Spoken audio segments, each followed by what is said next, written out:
Gandang araw mga bro. Ito may gagawin tayo mga bro na vision.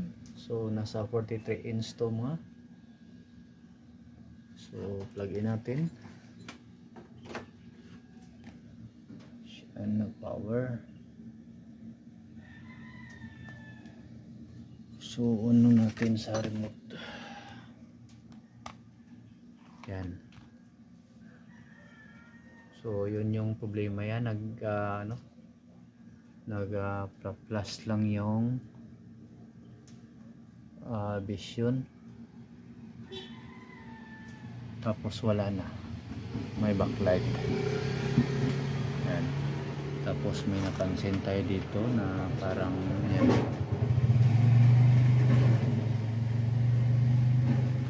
So buksan natin mga bro.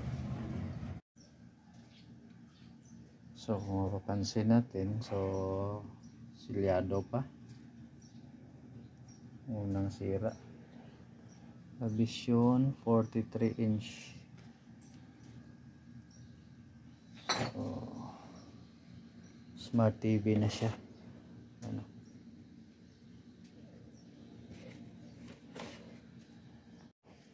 So ito na mga bro, nabuksan na natin. So ito yung power supply niya.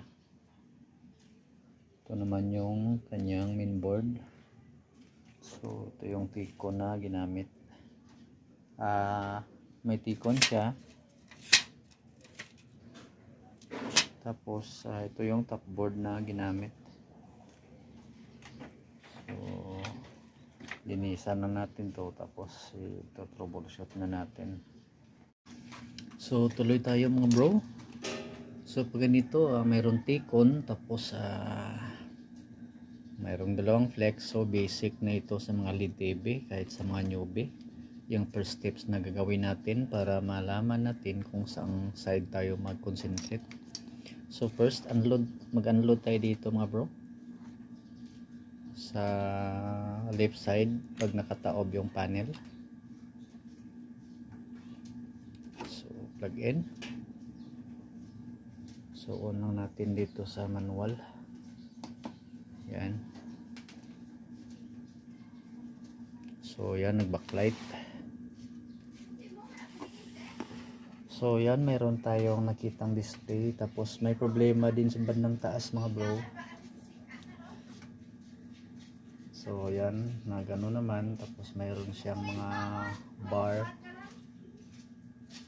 So next steps tayo. So tuloy tayo mga bro. Na putol yung ating vlog. Mayroong nagtanong. So nung in-unload natin dito banda, so mayroon tayong nakitang display pero medyo light, tapos may linearity pa sa bandang taas pag nakataob yung panel. So subukan nating ibalik ito. So ibig sabihin may display, mayroong ano mga bro, mayroong present supply BGH BGL ito.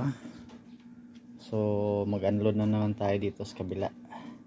Kasi parang hindi perfect dito. Yung may display nga pero hindi perfect. So unload natin dito. Yan. Plug in. So on lang natin sa manual.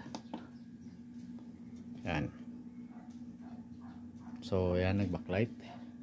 So silipin natin ngayon yung screen.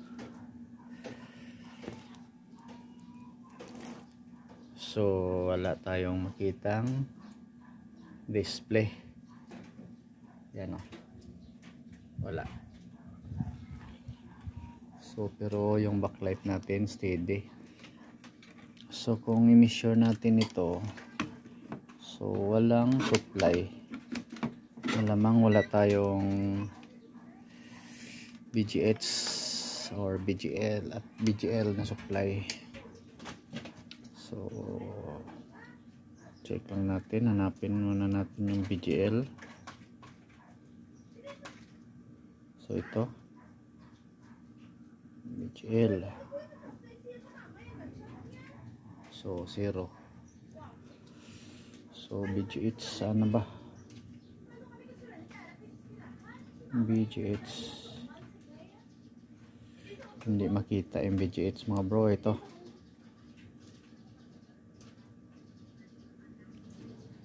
So 0. So ibig sabihin mayroong problema dito na side. So off natin. So kailangan nating check dito. So dito tayo mag-concentrate sa left side pag naka-taob yung panel.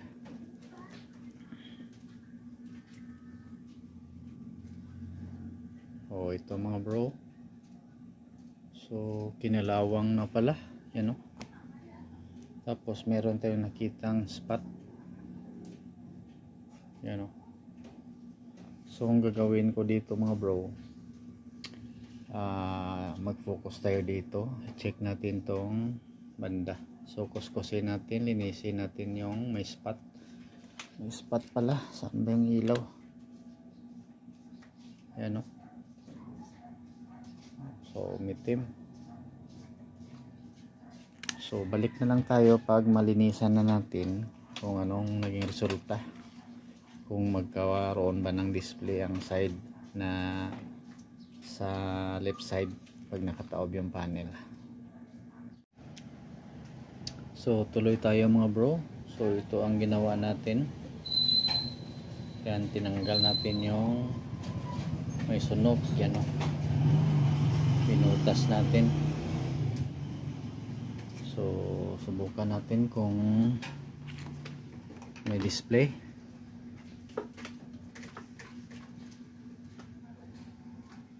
Plug in. Tapos i-on natin. On. Yan, nag-backlight.